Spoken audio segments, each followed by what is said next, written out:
कि जब खरदूषण के साथ भगवान का युद्ध हुआ तो उस युद्ध में एक राक्षस था जिसका नाम था अकंपन। वो अकंपन किसी प्रकार बच गया और बच करके भाग गया। भाग करके सीधे लंका पहुंचा।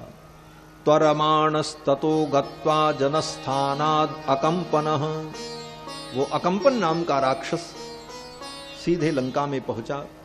प्रविश्य लंकाम वेगेन रावणं वाक्यमब्रवीत्, रावण के सम्मुख पहुंच करके सारा वृत्तांत उसने बताया।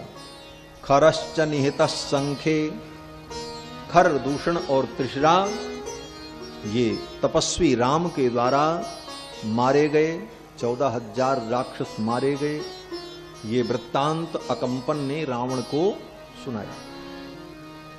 तो रावण ने कहा कि वो 14,000 राक्षस मारे गए, खर दूषण मारे गए, त्रिशिरा मारा गया, तो तुम कैसे बच गए? तुम कैसे बच करके चले आए? और वास्तव में विचार करने की बात है, जब इतने बड़े बड़े वीरों को राम जी ने मार दिया तो ये बदमाश बचा कैसे? तो अकंपन स्वयं कहता है कि खरश्च निहितः संखे कथम चिद इहमागतः, मैं किसी प्रकार बच करके आया हूं, किसी प्रकार बच करके आया हूं।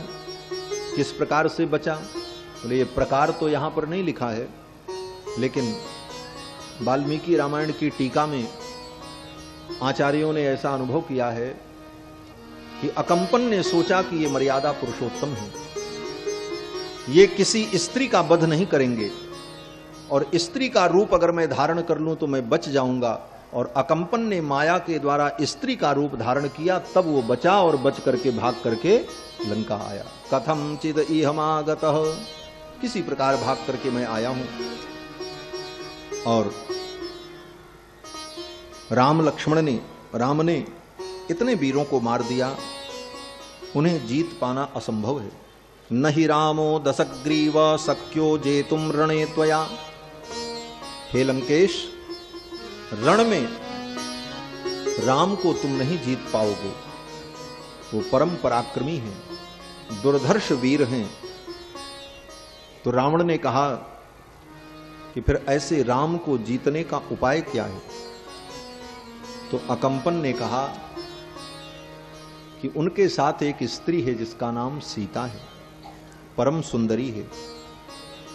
अगर उस सीता का हरण कर लिया जाए तो सीतया रहितो रामो न चैव ही भविष्यति, सीता के वियोग में राम स्वयं मर जाएंगे, उनको मारना नहीं पड़ेगा। यही उनको जीतने का उपाय है। सीता का हरण कर लो, बस अपने आप वो बलहीन हो जाएंगे। रावण ने कहा सीता हरण कैसे होगा?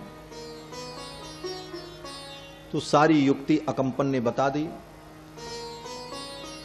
और रावण मारीच के पास चल पड़ा। सीधे रावण मारीच के पास पहुंचा। तदेव मुक्त्वा प्रययौ खरयुक्तेन रावणः, सुंदर रथ पर बैठकर रावण मारीच से मिलने के लिए चल पड़ा। और जिस रथ पर बैठ करके रावण चला, उस रथ में घोड़े नहीं जुते हुए थे। बोले तब? बोले गधे जुते हुए थे। खर युक्तेन रावण, जिस रथ में गधे जोते जाते थे, रावण के रथ को घोड़े नहीं खींचते थे, गधे खींचते थे। तदेव मुक्त्वा प्रययौ खर युक्तेन रावणः रथेनादित्य वर्णेन दिशः सर्वा प्रकाशयन्, समस्त दिशाओं को अपने तेज के द्वारा प्रकाशित करते हुए रावण रथ पर बैठ करके मारीच के यहां पहुंचा और मारीच से कहा तुम सोने का मृग बन जाओ और मैं सीता हरण करना चाहता हूं।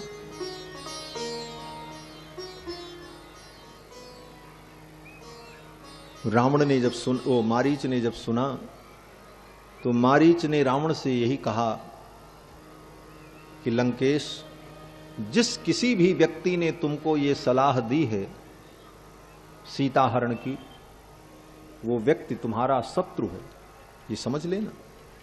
प्रोत्साहयति यश्च त्वां सच शत्रुर असंशय। निश्चित रूप से वो आपका शत्रु है जिसने आपको इस कार्य के लिए प्रोत्साहित किया है। इसलिए हे लंकेश, मेरी बात मानो और चले जाओ। सीता हरण का संकल्प छोड़ दो। राम के प्रभाव को तुम नहीं जानते हो, मैं जानता हूं। एक ही बाण उन्होंने मारा था बक्सर में, उस समय वो 12 वर्ष के थे, और उस बाण के प्रभाव से मैं इतनी दूर आकर के समुद्र में गिरा। मारीच को भगवान ने मारा था। मुनि मत राखन गयो मारा, मुनि मत राखन गयो मारा, बिनु फल सर रघुपति मुनि मारा, बिनु फल सर रघुपति मुनि मारा। सती जो जन आयो शरण माही, सती जो जन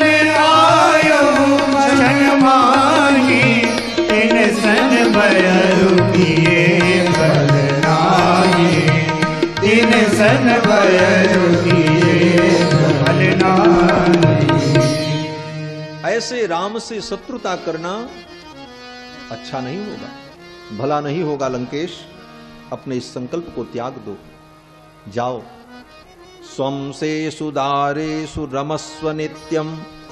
तुम अपनी पत्नियों के साथ, अपने परिजनों के साथ अपनी लंका में सुख का अनुभव करो। रामस्य भार्यो रमताम वनेषु। राम अपनी पत्नी सीता के साथ, लक्ष्मण के साथ वन में आनंद पूर्वक रहें। ये विग्रह, ये युद्ध ठीक नहीं है। एवमुक्तो दशग्रीवो मारीचेन स रावणः। मारीच के इस प्रकार कहने पर रावण मान गया और लौट करके लंका चला गया। न्यवर्तत पुरीम लंकाम। अपनी लंकापुरी को लौट गया। लेकिन तब तक इधर से शूर्पणखा पहुंच गई। ततः शूर्पणखा दृष्ट्वा सहस्राणि चतुर्दश हतान्येकेन रामेण रक्षसाम भीमकर्मणाम। राम के द्वारा इतने राक्षसों के वध को देख करके रोती चिल्लाती शूर्पणखा लंका पहुंची और रावण के सामने जाकर के गिर पड़ी और रावण को अनेक कटुवचन कहे। शूर्पणखा ने कहा, रे लंकेश, तुझे चिंता नहीं है, तेरे सिर पर काल आ गया है। तेरी बहन की नाक कट गई, खरदूषण मारे गए और तू राज्य भोग में, राज्य सुख में पड़ा हुआ। खूब रावण को भड़काया शूर्पणखा ने और रावण के बल और पौरुष की आलोचना की। धिक्कारा है शूर्पणखा ने, धिक्कार है तेरे बल को, तेरे पौरुष को। रावण तो उग्र हो गया। रावण ने कहा, रे शूर्पणखे, क्या हुआ, पहले बात तो बताओ। शूर्पणखा ने सारा वृत्तांत बताया। शूर्पणखा ने कहा, देखो रावण भी बड़ा बुद्धिमान था। रावण ने शूर्पणखा से पूछा, ये बताओ, उन्होंने अकारण तुम्हारे नाक कान को काट लिया?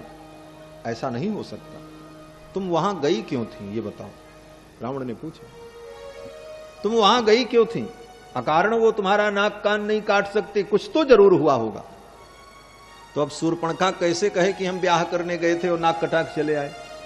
अब ऐसा तो कह नहीं सकती, उसकी गलती सिद्ध हो जाएगी।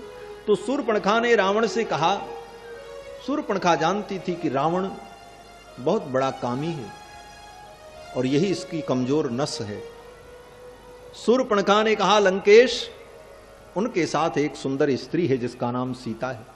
उसे देख करके मेरे मन में यह हुआ कि ये तुम्हारी भार्या होती तो कितना अच्छा होता, और तुम्हारी पत्नी बनाने के लिए उस सीता का हरण करने के लिए मैं गई थी और तुम्हारे कार्य के चक्कर में हमारी नाक कट गई।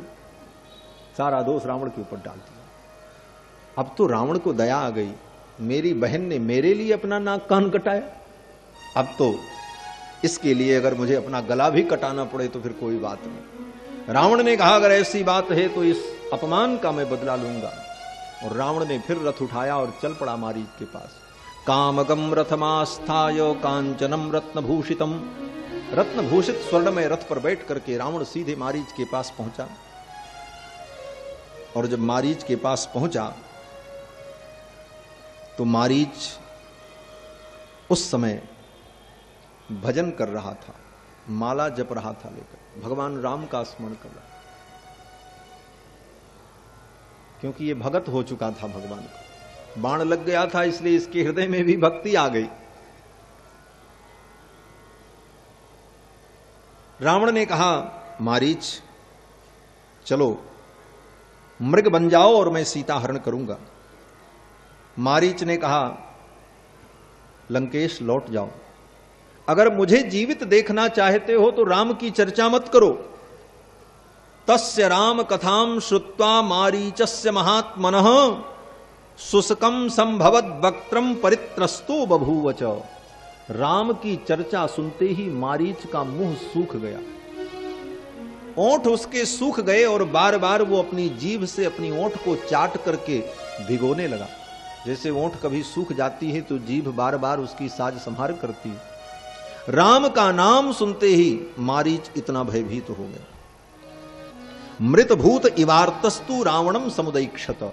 उसकी पलकें भी नहीं गिरी, आंख खुली की खुली रह गई और बहुत देर तक रावण को देखता है, जैसे मानो मूर्ति बन गया राम का नाम सुनते। और मारीच ने कहा, लंकेश लौट जाओ, ये संकल्प छोड़ दो, राम का नाम अगर लोगे तो मैं जीवित नहीं बचूंगा।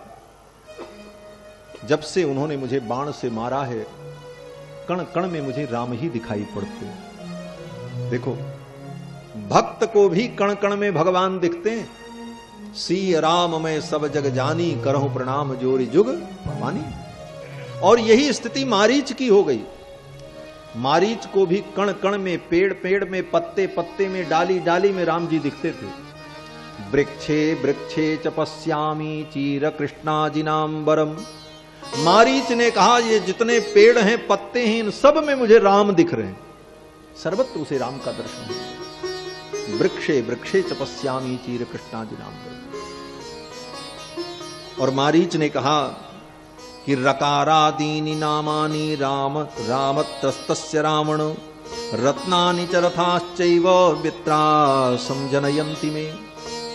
हे रावण, अगर कोई व्यक्ति र अक्षर से युक्त किसी शब्द का उच्चारण करता है तो मुझे लगता है कि कहीं राम तो नहीं आ गए।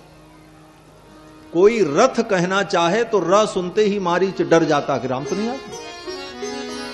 कोई रबड़ी कहना चाहे, कोई रसगुल्ला कहना चाहे, तब भी उसको डर लगता है, क्यों बोले र सुनते ही उसको राम की याद आ जाती। ये लिखा है राम। और यही स्थिति भगवान शंकर की है।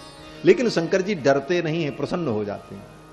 भगवान शंकर कहते हैं, पार्वती रकारादीनि नामानि शृण्वतो मम पार्वती। हे पार्वती, अगर कोई व्यक्ति र अक्षर से युक्त किसी शब्द का उच्चारण करता है तो मुझे लगता है कि मेरे प्रभु का नाम लेने जा रहा है। मुझे बड़ी प्रसन्नता होती है कि अब ये राम कहेगा। आज जो शंकर जी की भक्ति है, वैसी ही भक्ति मानो मारीच के हृदय में भी आ गई। कण कण में राम जी का दर्शन करने लगा। मारीच ने कहा, लौट जाओ। रावण नहीं माना। रावण ने कहा, अगर मेरी बात नहीं मानोगे तो मैं तुम्हें मार डालूंगा। मारीच ने कहा, ठीक है, कोई बात नहीं, अगर ऐसी बात है तो मैं चलूंगा। रावण ने, मारीच ने सोचा कि अगर मैं इसका काम नहीं करूंगा तो ये मुझे मारेगा, और इस पापी के हाथ से मरने से अपेक्षा राम जी के हाथों से मेरी मृत्यु हो तो मेरी परम गति हो जाएगी। उभय भांति देखा निज मरना। उभय भांति देखा निज मरना। उभय भांति देखा निज मरना। तब ताके सिर रघुनायक सरना। तब ताके सिर रघुनायक सरना। उतरु देत मोहि बधब अभाजे। उतरु देत मोहि बधब अभाजे। कस नमरो रघुपति सर लागे। कस नमरो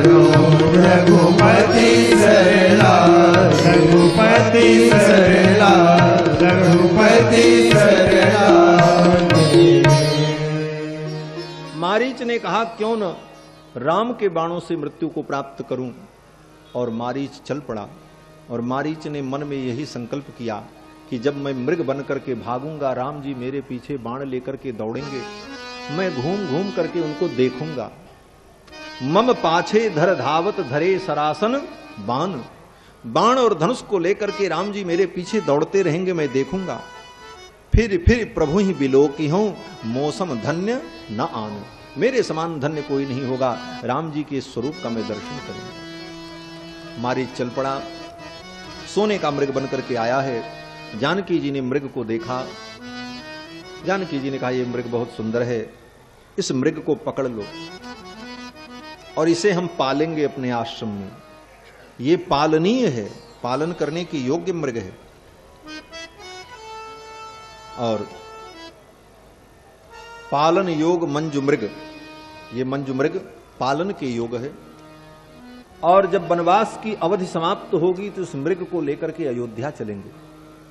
अयोध्या के महल में ये मृग रहेगा। इस मृग के सौंदर्य को देख करके लोग आश्चर्यचकित होंगे और ये हमारे वनवास की अवधि का स्मारक होगा, एक यादगार होगी। भगवान श्री राम ने कहा अच्छा। जानकी जी ने कहा अगर ये जिंदा न मिले तो इसके चर्म को लेकर के आना। लक्ष्मण जी जान गए। लक्ष्मण जी ने कहा प्रभु ये मृग नहीं है, ये राक्षस है, मैं जान रहा हूं, मुझे तो लग रहा है ये राक्षस है और कोई और नहीं है, मारीच है। मारीच ही मृग बन करके आया। लेकिन लक्ष्मण की बात राम जी नहीं माने। भगवान ने कहा लक्ष्मण जाने दो, अगर मारीच होगा तो कोई बात नहीं, मार करके चले आएंगे इसको, और अगर मृग होगा तो लेकर के आएंगे। लक्ष्मण जी ने कहा मैं जान रहा हूं ये मारीच, आप यहीं से बैठे बैठे मार दो, इसके पीछे जाने की क्या जरूरत। तो राम जी ने लक्ष्मण से कहा लक्ष्मण पहली बार तो सीता ने मुझसे कुछ कहा है, और अगर उनकी इच्छा को मैं पूर्ण नहीं करूंगा तो सीता को दुख होगा।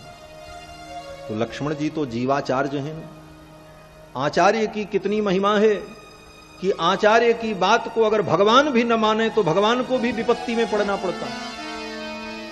लक्ष्मण जी ने भगवान से कहा प्रभु ये मृग नहीं है, असंभवम हेम मृगम, स्वर्ण का मृग आज तक सृष्टि में देखा नहीं गया, और आप तो सारी सृष्टि की रचना करने वाले हो, क्या आपने सोने का मृग बनाया है कभी? क्योंकि आप ही तो सृष्टि करता हो, इसलिए आप इसके पीछे मत जाओ। लेकिन राम जी चल पड़े। लक्ष्मण जी ने कहा ठीक है, हमारी बात न मानो, दुल्हन की बात मानो, देखो उसका परिणाम क्या होता है। चल पड़े राम जी। परिणाम क्या हुआ? बोले जाने पर सोने का मृग भी नहीं मिला, और लौट करके आने पर मृग नहीं, सीता भी प्राप्त नहीं हुई, और राम को भी रोना पड़ा। ये आचार्य रामानुज का वैभव है, आचार्य रामानुज की महिमा है कि रामानुज लक्ष्मण की बात को भगवान ने नहीं माना तो भगवान को भी विपत्ति में पड़ना पड़ा। मारीच को मारने गए हैं, मारीच पर बाण का प्रहार किया। मारीच तो राक्षस रूप में प्रकट हो गया, और मारीच ने भगवान राम के स्वर में लक्ष्मण को पुकारा है।